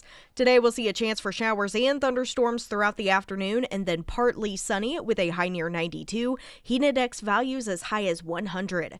Tonight, a 40% chance of showers and thunderstorms, otherwise mostly cloudy with a low around 75. For your Friday, a slight chance for showers throughout the afternoon, and then mostly sunny with a high near 91. And taking a look at Saturday, partly sunny with a high near 88.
Author of the Week, sponsored by ABC Books on North Glenstone. Our author today is Ed Monk, Lieutenant Colonel, U.S. Army retired. His book is First 30 Seconds. I appreciate you being with us this morning. And if we can start off, just tell us a little bit about yourself and what prompted you to write the book, and then we'll get into some aspects of the book. Sure, Nick. Thanks for having me. I'm a part-time law enforcement officer, and I'm a retired Army officer and a former school teacher. And in transition from 24 years in the Army to the public, I literally started teaching 10 days after I retired out of the Army. So I left a career where analyzing gaming deadly violence was what we did with just logic and common sense, into being a teacher in public education where they did not want to talk about violence, and their policies were not based on logic and common sense. They were based off personal preferences and emotional feelings. And that's why I started researching this active shooter thing about 19 years ago. And since then, I've been going across the country speaking to law enforcement, schools, churches, and conferences for those audiences. And then I wrote the book I wrote it just about a year ago is when it was published, so it could reach more people than I could personally, but also to create a public record of the problem of the active shooter, our absolute failure to look at it and treat it logically. And the numbers, the fact that time and math is what we should be looking at, not. All right, so the title clearly is an important component. First 30 Seconds, it's the title of the book. Where's that come from? What does that signify? It comes from the time and math. If you look at past active shooters, and of course there's outliers, there's really aggressive shooters and really slow shooters, but if you look at the past active vast majority of them fall pretty predictably in that they'll shoot a new person, a new victim, every 3 to 5 seconds in that first minute of their attack, because they're going to attack a public place where no one expects it. A lot of the people will freeze out of denial and shock, and they're just very easy to shoot in that first minute.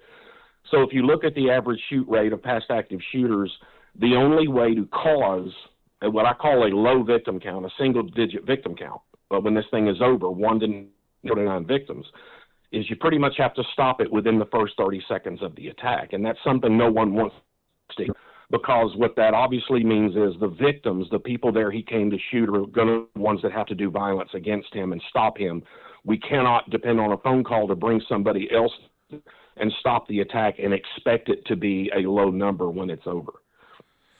The level of denial, I think, has resulted in numerous unnecessary deaths occurring, and just the people who, to me, I get your thoughts on this, that are ultimately in charge of making these decisions, that make the decisions. No, we don't want the guns in school. We don't want armed teachers. We don't want armed guards. We don't want any of that whatsoever, because presumably guns are the problem. They're dangerous. But then whenever a shooting starts to occur, they call people with guns that are far away to come in and to stop the problem. And so their own behavior proves that they know the good guys with guns that are meant to protect are the answer. But at the same time, they will put lives in danger by saying, but we don't want them, we want them further away, so it takes longer for them to get here. I mean, is that a fair assessment? Yeah, it is, and it makes no logical sense. But again, they're acting off emotion or their political views and not off what will save the most lives. You're exactly right. I've heard research a lot of 911 calls, recordings of 911 calls of people one to report that they are in an active shooter scene, and I've not once heard them scream into the phone and get those cops not to bring their darn guns. Yeah. They know that is not it's not the only solution, but it is by far the best solution, and the cops know that too. A uniformed cop's got 10 plus on him or her when they come into a scene. They got ticket books and flashlights and tasers and radios and handcuffs. But I guarantee you the tool they'll have in their hand when they enter an active shooter scene is the gun, because the cops know that is by far the best. And in fact, if you cop, hey, why don't you leave your gun in the car and go in there without your gun? They would say you have to be insane. Right. Only go fight an active shooter without a gun. Yet that's what most schools are requiring their staff. So the gun is not the only tool, but it is by far the best tool. What I tell schools and other audience is what you fight him with is optional. The fact you have to fight him is not optional if you're going to cause a low victim count. Well, I want to ask you here, we're going to take a break, and I'll tell you, I know you don't know it on your end, but your phone is dropping out with a bit of frequency. So during the break, I'll have you call us back if you could. Maybe we'll get a better connection. But one of the things I want to ask you is, well, like a lot of the schools, they go through these shooter drills now. What value does that have? And you mentioned that having a firearm isn't the only solution, that there are some other potential ways in order to diminish the damage done by a school shooter. And so I'd like to get into that as well. And so can we have you just call us back and see if we get a better connection? Absolutely. Okay, perfect. All right, and then we'll continue on. We'll take a break while we're doing that. Ed Monk, he is our author of the week, sponsored by ABC Books on North Glenstone. The book, First 30 Seconds, The Active Shooter Problem, America's 4 Decades of Failure to Adapt, What America Must Change to Minimize Victims.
Author of the Week, sponsored by ABC Books on North Glenstone, Ed Monk, author of First 30 Seconds, The Active Shooter Problem, America's 4 Decades, A Failure to Adapt, What America Must Change to Minimize Victims. Now, I know just having a child in the public schools, as I know many others do, that they oftentimes have active shooter drills. You know, we used to have tornado drills and fire drills, and active shooter drills are something that are now, I think, pretty common in most public schools. Are those pretty consistent in how they're done based off what you know, and do they have much value? They're fairly consistent. Their value is horrible as far as saving lives. What most schools do is a lot. It was never designed. It was designed in the 70s for things outside the school. It was never designed for the active. I liked it because it's very easy to drill. It only takes 5 minutes of the day, and it works flawlessly every day the shooter doesn't show up. We just lock our doors and stay in our rooms, and that's what I was told as a 40-year-old retired colonel but a brand-new teacher, was if I kept my kids in my room behind the locked door, I'd be safe until the cops arrive. Well, so many shootings like Parkland, you show how hard. The Parkland shooter in Parkland, Florida, the high school shooter, shot 24 people on the first floor in 90 seconds. 18 of those 24 he shot were inside their classrooms behind their locked door. They shot through 3 classroom doors into the locked rooms and still shot 18 people. If the doors aren't bulletproof and the walls aren't bulletproof, you're not safe staying behind there. But it drills really, and so schools love it. Instead of what we're doing is saying hunker down and try not to be shot until the cops get here. What that tells the shooter is you can shoot as many of us as you can find until the cops get here, and that's a horrible, horrible plan. And we keep seeing that with all the shootings. Well, it almost seems as if, I guess it depends on the mindset of the shooter. It almost invites them. I mean, fish in a barrel. It creates that scenario. Yeah, and most, not all, but most of the shooters are doing it to get famous, and you need to shoot, 20 or more people to really get news coverage. The police are always in the shooter's plans, but they know by the time people recognize it's a shooting, feel safe enough to access their phone, call 911, that explain the shooting, that gets relayed to cops, and cops get there, they can easily count, and that includes if you have a school resource officer, one cop on a huge campus. Yeah. Shooting near where the cop is, and if it's a middle or a high school, over 90% chance the shooter's one of your own students, so they know who the SRO is. All right. So we have to go from survive until the cops get here till we will viciously counterattack and have it stop before the first ambulance gets on the property. So if we're looking at, instead of emotion, but what actually works, what actually can save lives when there is a school shooter situation, what has to change? What does that look like? It's 180 degrees from try to survive, try not to be the one shot until the cops get here, till not every person is capable of doing violence, but they're going to attack a crowded public place like a school. There's going to be 50 or more people there. Not many people. There are a few that are willing and capable mentally and physically of fighting this guy. And so over the year, we've had 7 active shooter attacks in our country where the victim and stopped him with a very low victim count. 3 of those 7 used guns. The most recent was in your state of Missouri with the Price Chopper in Pleasant Hill, Missouri. Yeah. But 4 of the 7 didn't use guns. They simply tackled, or in one case, hit him with a car. Counterattacking and having it stopped and already prepping, treating casualties before the first ambulance gets there, the only mathematical way to have a good chance of causing a low victim count. Is there I guess then that applies across the board, not only, and I've been talking a lot about school shooters, but you mentioned the recent Price Cutter shooting north of here, but you hear about them in malls. I remember a story a few years ago about this guy. He seemed like he's 18 or 19, and he stopped a school or a mall shooting. I don't know if you remember that particular instance, and he actually was pretty trained when it came to firearms and was able to take the guy out, and then he wanted no attention afterwards. He's like, I'm not looking for attention, leave me alone. So it isn't just the schools. It's any place that you have a large number of people. That most effective approach of being proactive as opposed to in defense mode. I guess it sounds like that is the one thing that most minimizes the potential for mass casualties. Sure, violence is going to stop it. I would rather have it at the 15-second mark than the 8-minute mark. You will end up with fewer victims. And I think the one you're talking about is Eli Dickin in the Indianapolis area, who stopped the guy within 15 seconds, drew his concealed carry pistol in the food court of the Green Hall and stopped the shooting, and with only 5 victims. And the guy had 3 guns and a bunch of preload. But that's exactly it. With or without a gun, someone has to fight back.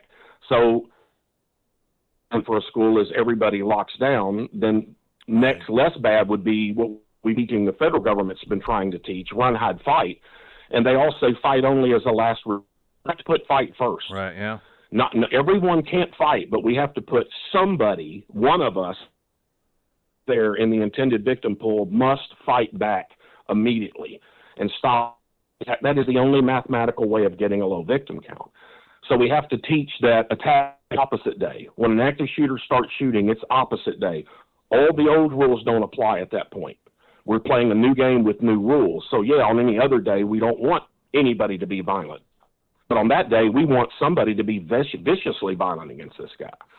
Well, on any other day, we don't want kids breaking windows. But on attack day, break anything. On any other day, we don't want kids running off campus without permission. But on attack, unlike the wind, we don't care where you are as long as you're not shot.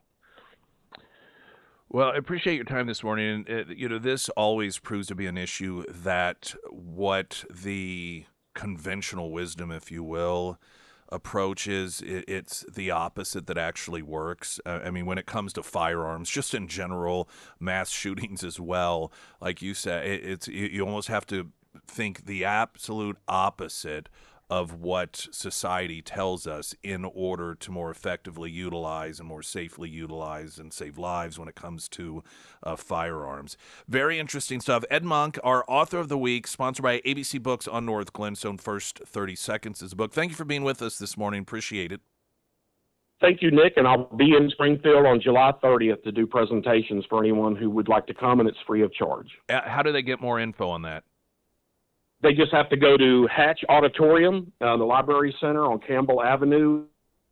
School focus is 8:30 to noon, and then we're repeating it in the evening, 5:30 to 8, so that people with jobs can come. Right. And then we have a law enforcement focused presentation 1 to 4:30. But it's free to attend. Anybody can attend, open to the public. Hatch Auditorium, Library Center, Springfield. All right. Well, thank you again. Appreciate it, and look forward to having you in Springfield. Sir, thanks for having me on your show. All right, you bet. Springfield's Talk 1041, again sponsored by ABC Books on North Glenstone. I know the audio dropping out on his call is a little bit frustrating, but hopefully you're able to get enough out of it. And as he mentioned, he'll be in the area, so with all the information that he provided there, free to the public, you can attend. And then ABC Books on North Glenstone, you can, I recommend, pick up First 30 Seconds and get all the information he was sharing plus more. Springfield's Talk 1041, I'm Nick Reed.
Springfield's Talk 1041. The first alert forecast from Ozarks First meteorologist Tom Schmidt, sponsored by J&S Automotive. Today we'll see a chance for showers and thunderstorms throughout the afternoon, and then partly sunny with a high near 92. Heat index values as high as 100. Tonight, a 40% chance of showers and thunderstorms, otherwise mostly cloudy with a low around 75. For your Friday, a slight chance for showers throughout the afternoon and then mostly sunny with a high near 91. And for Saturday, partly sunny with a high near 88. There's a story that was making the rounds. This was a few days ago. That was a picture that I know I'm going to give a little background on this. Some of you may already know about it. There was a black woman, and it was a photo, and she was surrounded by members of the Patriot Front in Washington, D.C. And so initially what happened is somehow Reuters happened to be there, or they got a picture, a really professional-looking picture of her sitting there, and the other than her being there, the bus was filled with these Patriot Front people. And, they're wearing masks. They wear masks the way that Antifa does. But apparently when Antifa does it, they have a right to do it.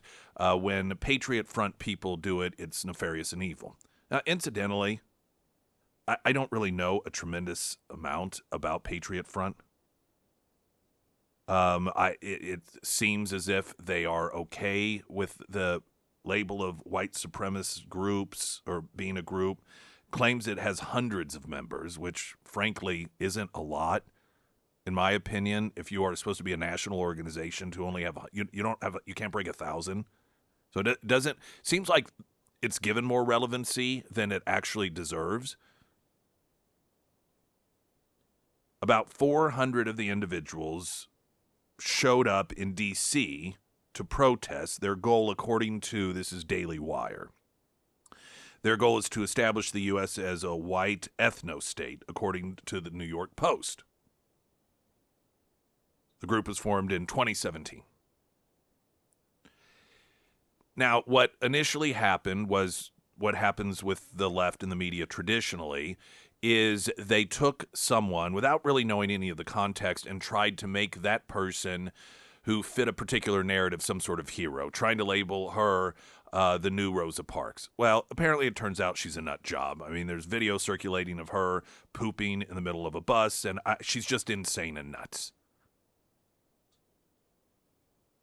Now, arguably, that doesn't necessarily change the or it doesn't have any particular impact on the circumstance itself. But what many people have noted is that nothing happened to her. Nothing happened. And there have been a lot of comparisons to the difference between this black gal on a bus surrounded by Patriot Front members and the white refugee from Ukraine on the bus in wherever, North or South Carolina, that was murdered, and saying, yeah, and the pictures being shown side by side saying, guess which one got home safe? And you have the racial component of the white girl killed by the black guy versus all of these presumably white people, though they have masks, you can't tell for sure, that are surrounding a black girl. And yet she's the one that got home completely unharmed. But I think there's a further point that needs to be made here that is, it just shows us the accepted narrative that gets created that is not in step with reality. And this Patriot Front organization, which is labeled white supremacist, and they wear the mask, and this scary, and my gosh, they shouldn't be protesting, and they've been around, well, I guess 9 years now. Has there ever been an instance or a story involving these people rioting and murdering? Has there ever been a story? I'm just talking about behavior, I'm not talking about ideology. When I saw that photo, to me, I thought, well, yeah, This isn't uncommon. The Patriot Front doesn't. It's not an organization that is making headlines for tracking down and killing black people or doing anything physically to black people. Now, that isn't to say that they haven't been in, a protest, counter-protest situation in which, the two sides get sort of physical with one another. But this isn't an organization that targets black people for acts of violence. So this visual of them on a bus and then this black girl lady being on a bus, to me was a big so what? I don't even understand really what the point is, and I don't know if the left understands what the point is. If they were intimidating her, if they brutally assaulted her, then I'd say, okay, yeah, I get the point here. But all that picture showed was a group of individuals that we are told to fear, particularly in the context of potential violence, that are being perfectly peaceful around someone that they presumably don't even like.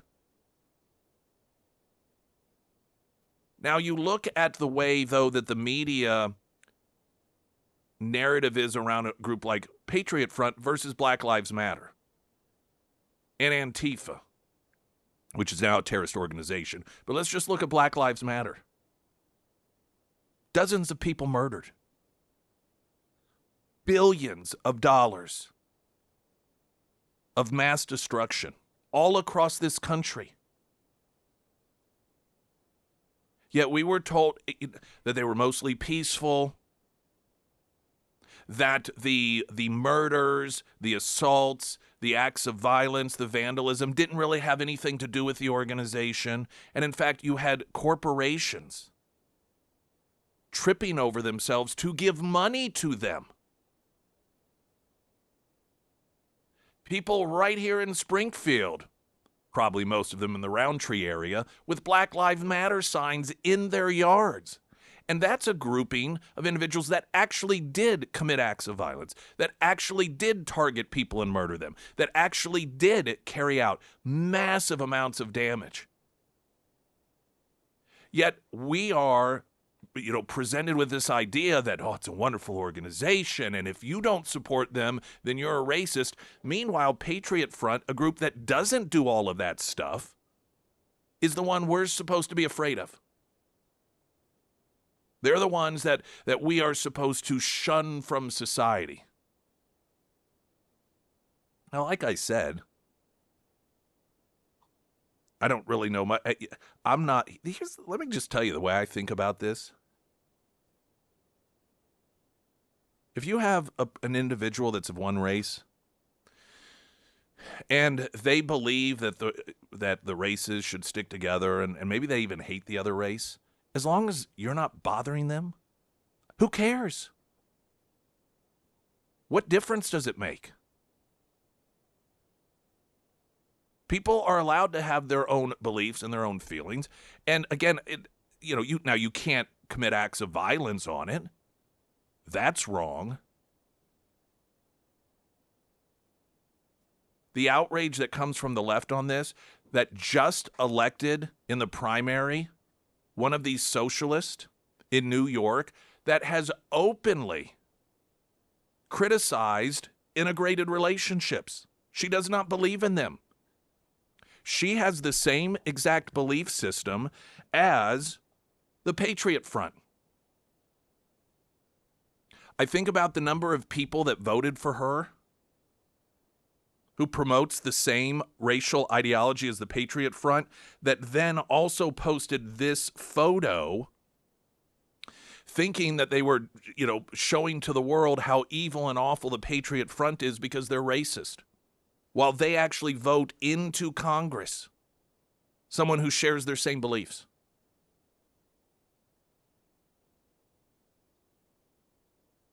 The whole thing is remarkable on a number of different levels, but I think the comparison with Black Lives Matter and the promoting of Black Lives Matter, the signs in yards, like I said, even around here in Springfield, the massive amounts of, hundreds of millions of dollars, corporations proudly promoting the fact that they were donating money to an organization that resulted in dozens of deaths and billions of dollars worth of damage. Yet less than 1,000, apparently, people who are part of the Patriot Front that don't do the actual violence, that don't commit, that don't go around murdering people, that's the one we're told we're supposed to be so afraid of. How much sense does that make? Springfield's Talk 1041, I'm Nick Reed.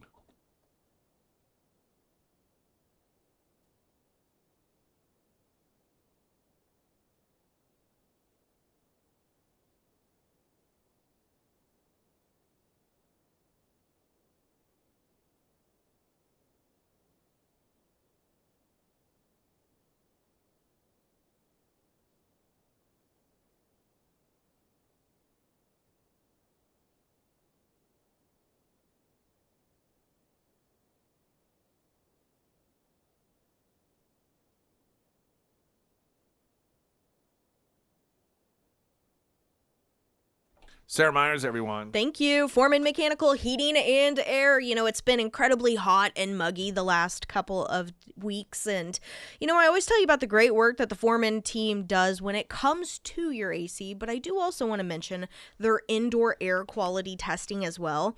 If you are a person who suffers from allergies, this service can really help improve the air quality within your home.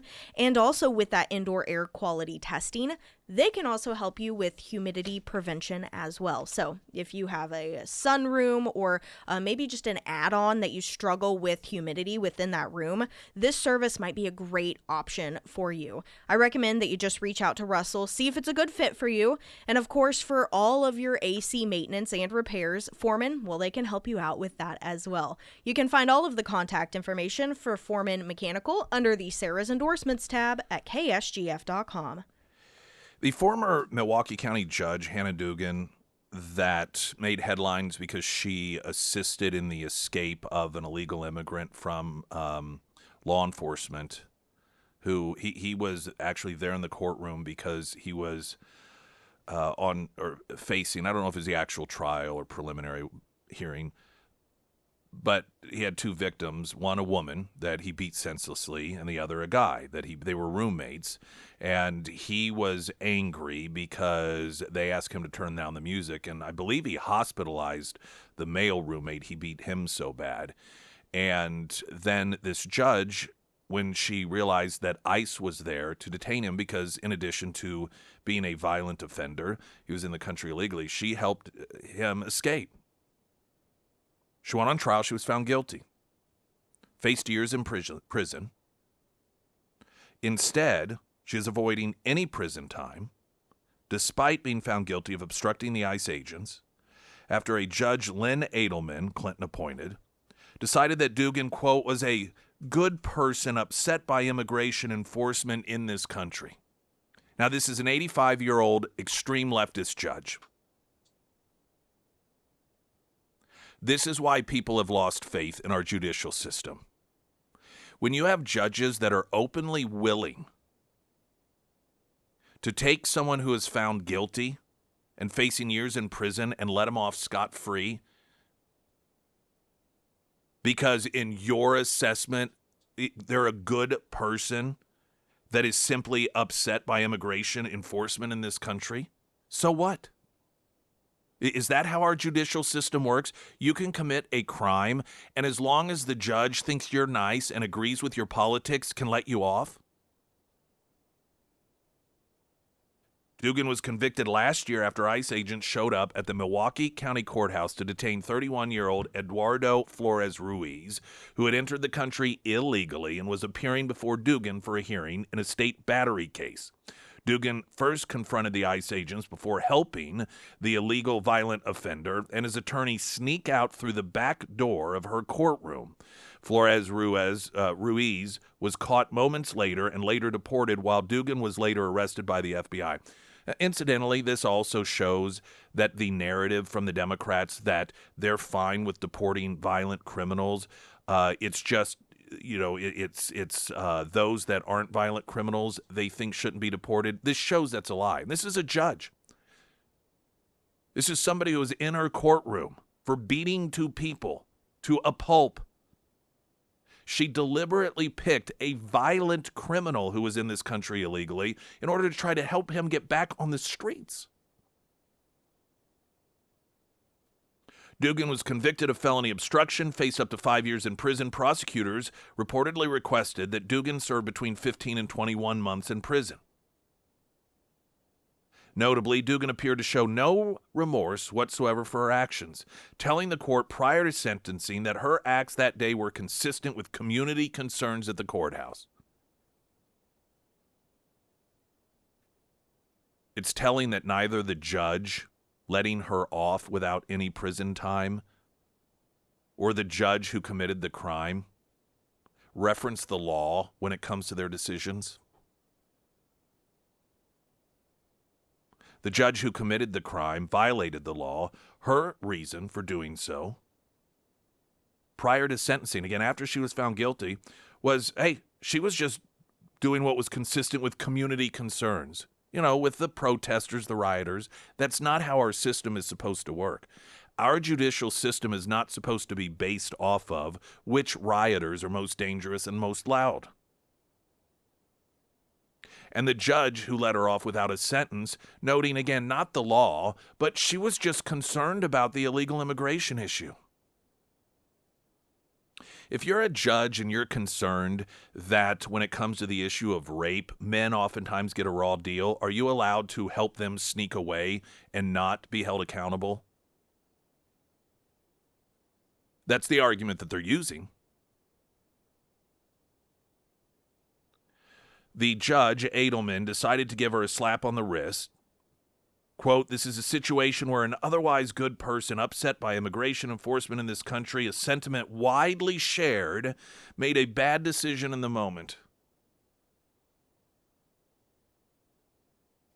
And this judge, by the way, has written op-ed pieces, ripping on the Supreme Court, claiming that it's an assault on democracy. He's an extreme left-wing activist. And he's known to be. This is nothing that is a big surprise. In fact, when he was chosen to preside over the case, there were a tremendous amount of collective eye rolls, like, oh, gee, I wonder how that happened. Can't imagine where this is going. You and I, who are not part of the elites, do not get this sort of VIP treatment. And this is yet, again, this is what makes so many Americans just almost throw up their arms and say, what's the point anymore? Knowing that if any of us commit a crime, we can't look forward to a judge after we're found guilty of wiping away any sort of sentence because they think we're nice and agreed with our reasoning for it. I guarantee, I think she has to pay a fine of not the maximum fine. I guarantee you 1,000 times over, she's perfectly happy with that. And would have paid that amount or more in order to help get that violent criminal back out on the streets. To her, completely worth it. And this, again, is part of the problem. It's a permission slip for people on the left to break the law. And it's part of the reason that you have increasingly so many people on the left doing just that. They know that they're in a separate tier of justice. And what's sad about it is I don't think the Democrat Party is ashamed of this at all. I think they kind of get off on it. I think they like knowing that the peons amongst us know that they get special treatment. At least that's how they behave. Springfield's Talk 104.1, I'm Nick Reed.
It is Sarah Myers. That is me, Springfield Livestock Marketing Center. I was talking with Andy yesterday, and the big thing that she wants me to relay to all of you is that there will not be a special cow and bull sale this month. Oh. I know, womp womp, but it will return again on Saturday, August 15th at 6 p.m., so plenty of time to plan ahead for that sale, whether you are buying or selling. And of course, there will be plenty of sales between that date, and of course, you can check out all of those other upcoming sales on their website, springfieldlivestock.com, under their calendar of events.